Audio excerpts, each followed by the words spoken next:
একজন গরিব মা প্রতিদিন মানুষের বাসায় কাজ করে সংসার চালাত। তার একটা ছোট মেয়ে ছিল, খুবই অসুস্থ। ডাক্তার বলেছিল ওকে বাঁচাতে হলে দ্রুত চিকিৎসা দরকার, কিন্তু মায়ের কাছে টাকা নেই। চোখের পানি ছাড়া আর কিছুই ছিল না তার কাছে। একদিন রাতের বেলা মা নামাজে দাঁড়িয়ে গেল। সিজদায় পড়ে কাঁদতে কাঁদতে বলল, হে আল্লাহ, তুমি ছাড়া আমার কেউ নেই, আমার মেয়েটাকে তুমি সুস্থ করে দাও। তার চোখের পানি জায়নামাজ ভিজিয়ে দিন। পরের দিন হঠাৎ দরজায় কড়া নাড়ার শব্দ। মা দরজা খুলে দেখে একজন অচেনা মানুষ দাঁড়িয়ে। লোকটি বলল, আপনার মেয়ের চিকিৎসার জন্য এই টাকা নিন। মা অবাক হয়ে জিজ্ঞেস করল, আপনি কে? লোকটি হেসে বলল, গতকাল রাতে আপনি যাকে ডাকছিলেন তিনিই আমাকে পাঠিয়েছেন।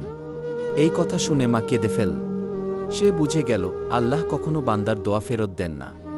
শিক্ষা, যখন সব দরজা বন্ধ হয়ে যায় তখন আল্লাহর দরজা খুলে যায়। তাই কখনো হতাশ হবেন না, কারণ আল্লাহ সবকিছু দেখেন, শোনেন এবং সঠিক সময়েই সাহায্য করেন।